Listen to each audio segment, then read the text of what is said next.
The crystal chandelier cast dancing shadows across the marble floor of the Cross Industries boardroom as Damian Cross loosened his silk tie, feeling the weight of his father's announcement settle like chains around his shoulders. At 32, he commanded a tech empire worth billions, yet in this moment he felt powerless as a child. "The merger with Sterling Corporation depends on this union," Marcus Cross declared, his steel-gray eyes reflecting decades of ruthless business decisions. "Victoria Sterling is perfect for you, son. Beautiful, educated, and most importantly, she brings us the East Coast market we need." Damian walked to the floor-to-ceiling windows overlooking Manhattan's glittering skyline. The city that never slept stretched before him, but tonight it felt like a golden cage. "Marriage shouldn't be a business transaction, father." Marcus's laugh was cold as winter steel. "Sentiment is a luxury we cannot afford. Cross Industries didn't become a tech giant through romantic notions. You have 3 months to get acquainted with Victoria before the wedding. The announcement goes public tomorrow." Thunder rumbled outside, matching the storm brewing in Damian's chest. He had built his reputation on innovation and calculated risks, but this felt like surrendering his soul to corporate machinery. The irony wasn't lost on him that a man who could buy anything in the world couldn't purchase his own freedom. After Marcus left, Damian stood alone in the silence, watching rain begin to streak the windows. His phone buzzed with congratulations from business associates who had already heard the news through their network of whispers and deals. He ignored them all, grabbing his leather jacket and heading for the private elevator. Meanwhile, 300 miles away in the small town of Willowbrook, Violet Reed wiped flour from her hands as she stared at the stack of overdue bills scattered across her bakery's counter. Sweet Dreams Bakery had been her grandmother's legacy, and Violet had poured her heart and savings into keeping it alive. But small-town charm couldn't compete with chain stores and online ordering. "We're 3 months behind on rent," Ruby Martinez said softly, emerging from the kitchen with concern etched across her face. As Violet's best friend and business partner, Ruby had witnessed every struggle and small victory over the past 2 years. Violet brushed a strand of auburn hair from her face, leaving a small smudge of powdered sugar on her cheek. Her emerald eyes reflected determination despite the dire circumstances. "There has to be something we can do. This bakery means everything to me." The bell above the door chimed as Mrs. Henderson, their oldest customer, entered with her usual warm smile. "The usual chocolate croissants for Harold and me, dear. And might I say, they smell absolutely divine tonight." Violet forced a smile, packaging the pastries with care. Mrs. Henderson represented everything she loved about her business: personal connections, tradition, and the simple joy of creating something that brought happiness to others. As the elderly woman left, Violet's resolve strengthened. She wouldn't let financial pressures destroy what 3 generations of Reed women had built. The storm that had been brewing all day finally unleashed its fury as Violet locked up the bakery near midnight. Rain poured down in sheets, turning the quiet main street into a river. She had stayed late working on a wedding cake order, hoping the extra income might buy them another month. Her old pickup truck coughed and sputtered before dying completely in the middle of the empty street. Violet sat in the darkness, rain drumming against the windshield, and felt tears of frustration mixed with exhaustion. Everything seemed to be falling apart at once. A pair of headlights pierced through the storm, and a sleek black sports car pulled alongside her truck. The driver's window rolled down, revealing a man who looked like he'd stepped from the pages of a luxury magazine. Dark hair was slightly tousled from the humidity, and his deep blue eyes held unexpected kindness. "Car trouble?" he asked, raising his voice over the storm. Violet hesitated. She had been raised to be cautious of strangers, especially ones who drove cars worth more than her yearly income. But something in his expression seemed genuine, unthreatened by calculation or pity. It's been giving me problems for weeks, she admitted, water dripping from her hair as she leaned toward the window. I'm probably going to need a tow truck, but nothing's open this late. Without hesitation, the stranger stepped out into the rain, seemingly unconcerned about his expensive clothing getting soaked. I'm decent with engines. Mind if I take a look? Violet watched in amazement as this well-dressed man opened her truck's hood and examined the engine with surprising knowledge. His white shirt became transparent in the rain, revealing the outline of a well-maintained physique that suggested hours in exclusive gyms. Your alternator's shot, he diagnosed after a few minutes. I can give you a ride somewhere safe, and tomorrow we can arrange for a proper repair. I don't even know your name, Violet protested, though she was touched by his offer. And I live 40 minutes from here. He extended his hand with a smile that transformed his entire face from handsome to breathtaking. Daniel, he said, using his middle name instinctively. Something about this woman made him want to be seen for who he was, not what he owned.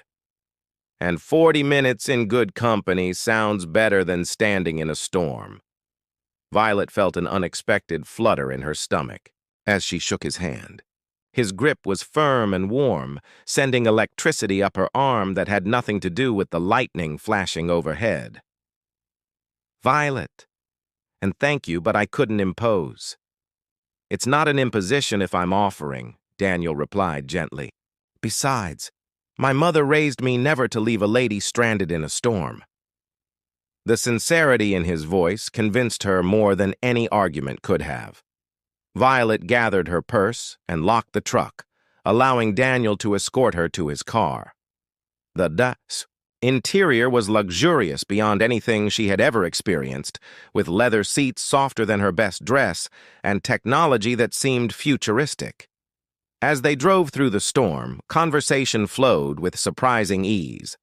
Daniel asked about her bakery with genuine interest, and Violet found herself sharing stories about her grandmother's recipes and her dreams of expanding the business. She noticed he seemed to relax as they talked, his shoulders losing their rigid posture. What do you do? Violet asked as they turned onto her street. Daniel paused, considering his answer carefully. I solve problems for companies, he said finally. Help them navigate complicated situations. It wasn't exactly a lie, though it was certainly an understatement. Violet's apartment building was modest but well-maintained, with flower boxes in the windows that she tended herself.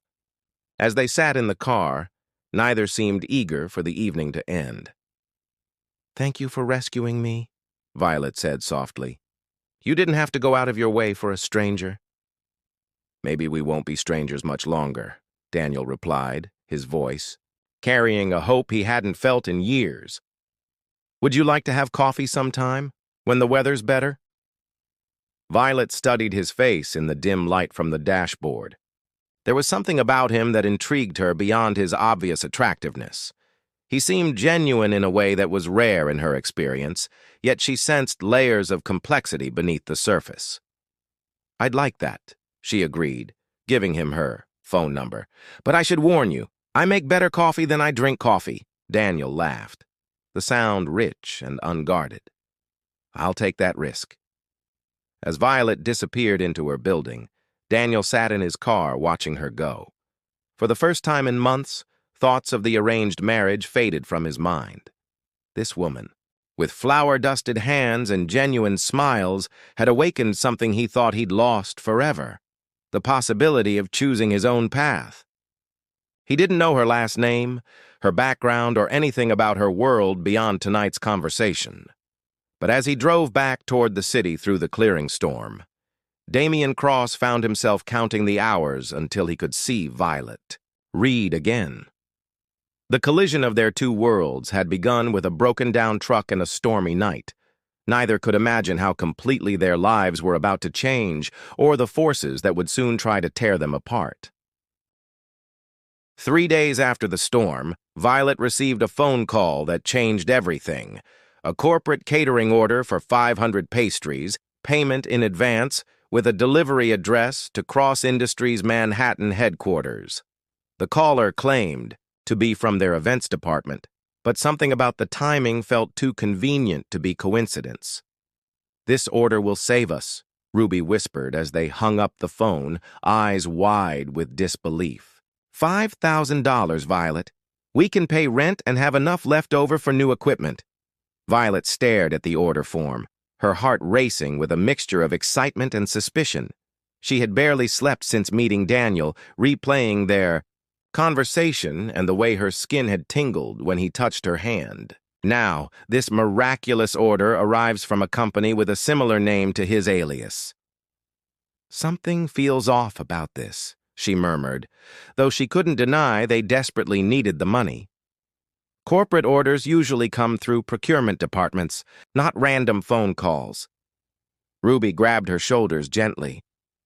"Gift horses and mouths, Violet.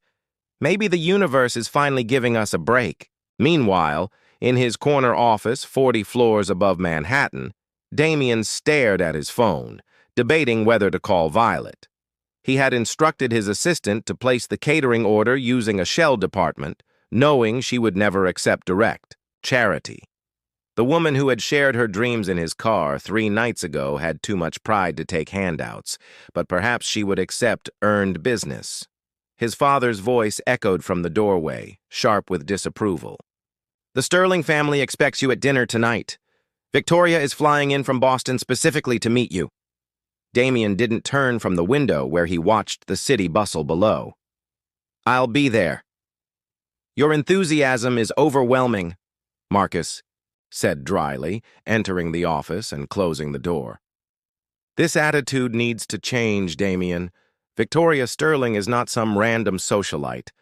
She's Harvard-educated, speaks 4 languages, and has been groomed to be the perfect corporate wife." "Groomed," Damien repeated, finally facing his father. "Like a show horse." Marcus's expression hardened. "Like a partner who understands the weight of the Cross name. Your mother understood that responsibility. She built this empire alongside me, not despite me." The mention of his late mother hit its intended mark. Damien's jaw tightened as he remembered the woman who had balanced, Grace with fierce intelligence, who had made their family dinners feel warm despite the cold marble surrounding them. "Mother married you for love," Damien said quietly, "not for stock options." "Your mother married me for love that grew from respect and shared goals," Marcus corrected. "Passion fades, son. Legacy endures." That evening, Violet drove her repaired truck toward Manhattan, the back loaded with carefully packaged pastries that represented her finest work. She had spent 18 hours baking, determined to prove that Sweet Dreams Bakery could compete with the city's elite establishments. The Cross Industries building pierced the sky like a gleaming needle, all glass and steel reflecting the setting sun. Violet felt small as she approached the loading dock, her simple sundress and cardigan a stark contrast to the suited executives streaming from the building's lobby.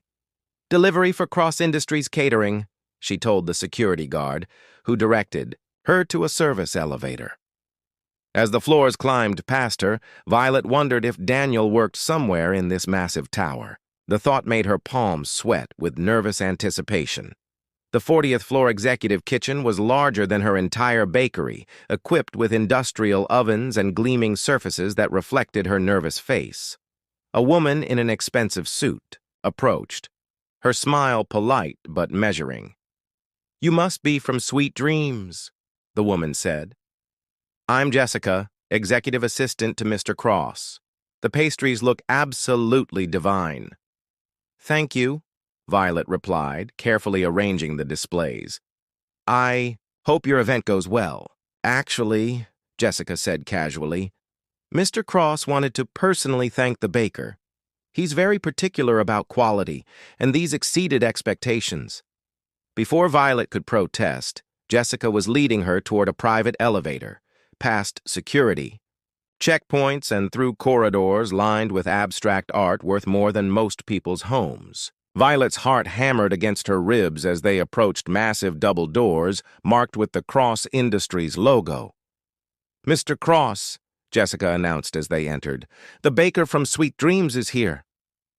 Violet stepped into an office that could have housed her entire apartment, with windows offering a breathtaking view of the city. Behind an enormous desk sat a familiar figure, and her world tilted on its axis. "Daniel?"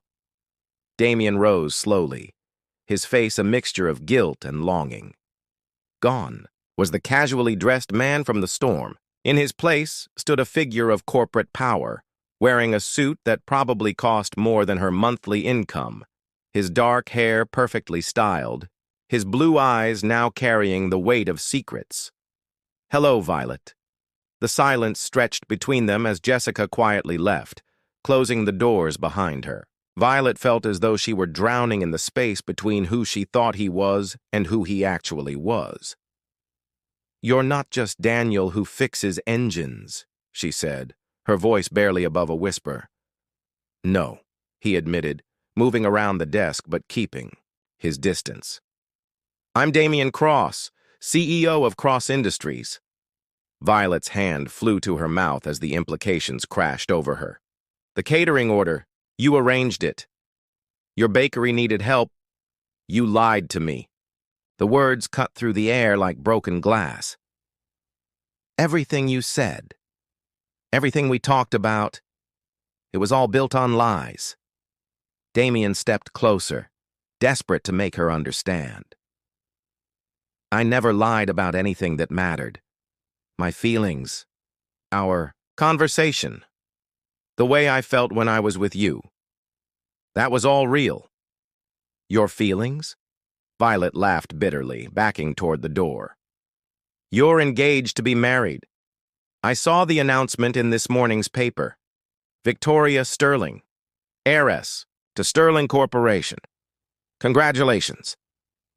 The newspaper clipping felt like a knife in his chest. Damien had been dreading this moment since their first meeting, knowing that his two worlds could never remain separate forever. "That engagement is a business arrangement," he said urgently. "I don't love her. I barely know her. But you're going to marry her anyway." It wasn't a question. Damien's silence was answer enough. Violet felt tears threatening, angry at herself for caring so much about a man she had known for 3 days, a man who lived in a world so far from hers they might as well be different species. "I should go," she said, reaching for the door handle. "Violet, please." The desperation in his voice stopped her. "Let me explain." She turned back, and the pain in her eyes nearly brought him to his knees. "Explain what?" "That you're a billionaire. Who gets his kicks playing dress-up with small-town girls? That I was entertainment between board meetings?" "You know that's not true." Damien moved closer, close enough to see the gold flecks in her green eyes. "You know what we felt in that car was real." "What I know," Violet said softly, "is that you live in a world where marriage is a business transaction and people like me are disposable. What I know is that I was stupid enough to think someone like you could actually care about someone like me." The words hit harder than any physical blow. Damien reached out, almost touching her face before stopping himself. "Someone like you is exactly what I need. Someone real, someone who sees past the money and the name to who I actually am." "Who you actually are is someone who puts duty before love, money before happiness, and corporate mergers before honest relationships." Violet's voice grew stronger with each word. "I may not have much, Damien, but I have my integrity, and I won't be your dirty little secret while you build your empire." She opened the door, pausing only to add, "Keep your charity orders. Sweet Dreams Bakery will succeed or fail on its own merits." As the door closed behind her, Damien sank into his chair, feeling emptier than he had ever felt in his life. Through his windows, he could see the lights beginning to twinkle across the city, each one representing lives being lived with genuine emotion and honest connections. His phone buzzed with a reminder about dinner with Victoria Sterling. In 2 hours, He would sit across from a woman chosen by spreadsheets and strategic planning, making polite conversation about a future that felt like a beautifully appointed prison. But first, he had to figure out how to win back the one woman who had seen through his golden mask to the man underneath. The woman who had walked away because she deserved better than secrets and half-truths. The woman who had just broken his heart by refusing to let him break hers. 2 weeks had passed since Violet walked out of Damien's office, and the silence between them felt like a living thing, growing larger and more painful with each passing day. Damien threw himself into work with desperate intensity, approving mergers and acquisitions that would have thrilled him months ago, but now felt hollow and meaningless. Victoria Sterling proved to be everything his father had promised: intelligent, sophisticated, and perfectly suited for the role of corporate wife. During their carefully orchestrated dates, she discussed market trends and spoke fluent Mandarin with visiting investors. She was everything Damien should want, and absolutely nothing his heart desired. "You seem distracted lately," Victoria observed. Over dinner at Le Bernardin, her perfectly manicured fingers wrapped around a glass of vintage wine. "The wedding planning requires both of our attention." Damien looked up from his untouched salmon, realizing he had been staring out the window toward Brooklyn, wondering if Violet was working late at her bakery. "Of course. What decisions need to be made?" Victoria's smile was patient but calculating. "The venue, the guest list, the flowers." She paused meaningfully. "I've heard wonderful things about a little place called Sweet Dreams Bakery. Perhaps we should consider them for the wedding cake." The words hit Damien like ice water. Victoria's blue eyes held a knowing glint that made his blood run cold. "How do you know about that bakery?" "I make it my business to know everything about my future husband," Victoria replied smoothly, "including his recent charitable endeavors and personal interests." Meanwhile, Violet was indeed working late, but not by choice. Sweet Dreams Bakery had lost 3 major contracts in the past week, all citing budget constraints or changing vendor requirements. The timing felt too convenient to be coincidental, especially when Ruby discovered that each canceled order had been replaced by contracts with Sterling Corporation's preferred suppliers. "They're trying to squeeze us out," Ruby said angrily, pacing the small kitchen while Violet kneaded bread with more force than necessary. "This has Victoria Sterling's fingerprints all over it." Violet had researched Damien's fiancé extensively, unable to stop herself despite the pain each article caused. Victoria Sterling was beautiful, accomplished, and ruthless in business, everything Violet was not. She also had the resources to make life very difficult for a small bakery that had inadvertently threatened her engagement. "Let them try," Violet said, her jaw set with determination. "Grandma Rose built this bakery through the Depression. I'm not going to let some spoiled heiress destroy it now." But even as she spoke brave words, Violet felt the walls closing in. The bank had called twice about the overdue loan payments, and their suppliers were demanding payment in advance. Without the canceled contracts, Sweet Dreams Bakery had perhaps a month before bankruptcy became inevitable. The bell above the door chimed, and Violet looked up to see a figure she had been both hoping for and dreading. Damien stood in the doorway, looking haggard despite his expensive clothes. Dark circles shadowed his eyes, and his usually perfect hair showed signs of restless fingers running through it. "We're closed," Ruby said coldly, moving protectively toward Violet. "It's okay, Ruby," Violet said quietly, her heart hammering against her ribs. "Give us a minute." Ruby shot Damien a warning look before disappearing into the back room. The silence that followed felt charged with unspoken words and unresolved emotions. "You look tired," Violet observed, unable to keep the concern from her voice. "I haven't been sleeping well," Damien admitted, stepping closer to the counter that separated them. "I keep thinking about what you said, about integrity and honest relationships." "Don't," Violet said, turning away to busy herself with cleaning already spotless surfaces. Don't make this harder than it has to be. I broke off the engagement. The words stopped Violet mid-motion, her cloth frozen against the counter. She turned slowly, afraid to believe what she had heard. What? I called it off 3 days ago, Damien continued, his voice growing stronger. I told my father and Victoria that I couldn't go through with a marriage built on business arrangements, that I wanted something real. Violet's heart soared, for a moment before, reality crashed back down.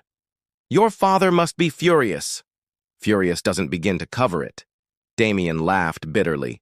He's threatening to remove me as CEO, to write me out of his will. The Sterling merger is dead, and our stock price dropped 12% when the news leaked. And Victoria? Damien's expression darkened. Victoria is handling the rejection poorly. She seems to think that eliminating her competition will change my mind. The confirmation of what Violet had suspected hit her like a physical blow.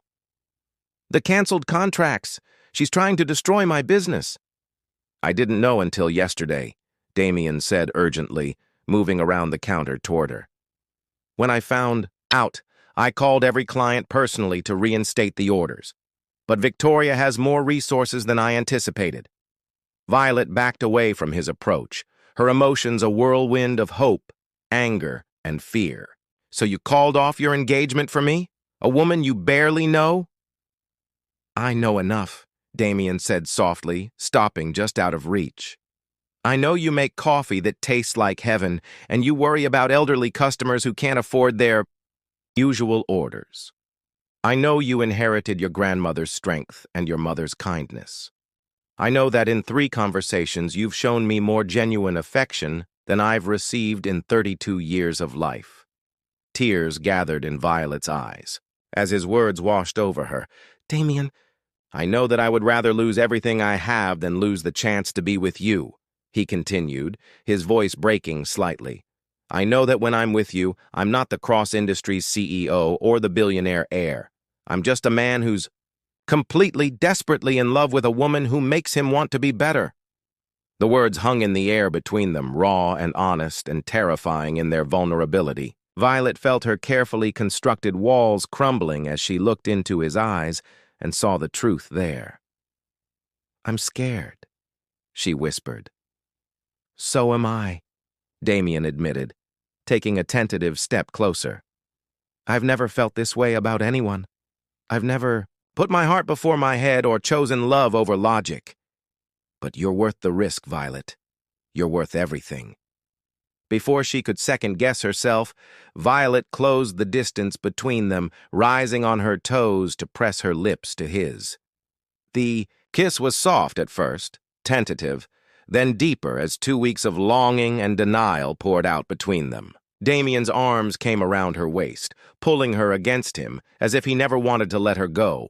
When they broke apart, both were breathing hard, foreheads touching as they held each other in the quiet bakery. What happens now? Violet asked, her voice muffled against his chest. Now we fight, Damien said firmly, tilting her chin up to meet his eyes. Victoria thinks she can intimidate us into giving up. She's wrong. My father thinks he can control my life with threats and ultimatums. He's wrong too. But your company, your inheritance, will be there or it won't, Damien interrupted. I've been living my father's dream for 32 years. It's time I started living my own. Over the next several hours, they made plans. Damien would use his resources and connections to protect Sweet Dreams Bakery from Victoria's sabotage attempts. He would also begin the process of legally separating himself from his father's control, establishing his independence regardless of the cost. There's something else, Damien said as dawn began to creep through the bakery windows. I want to invest in Sweet Dreams Bakery, not as charity, but as a genuine business partnership. You have something special here, Violet. With the right backing, you could expand to multiple locations. Violet looked around the small space that had been her sanctuary and her burden for so long. The thought of growth was both exciting and terrifying. As equal partners? As equal partners, Damien confirmed. Your expertise, my capital. Your vision, my connections. What do you say? Violet's answer was another kiss, this one filled with hope and possibility. As the sun rose over Willowbrook, painting the sky in shades of pink and gold, two people from different worlds began building something new together. Outside, Victoria Sterling sat in her limousine, watching through tinted windows as her former fiancé embraced the baker who had stolen her perfectly planned future. Her smile was cold as winter steel as she dialed a number on her phone. Marcus, it's Victoria. I think it's time we had a conversation about your son's recent poor judgment. I have some information that might interest you. The war for Damien's heart was far from over, but for now, in the warm glow of the bakery that smelled of cinnamon and dreams, love had won its first victory.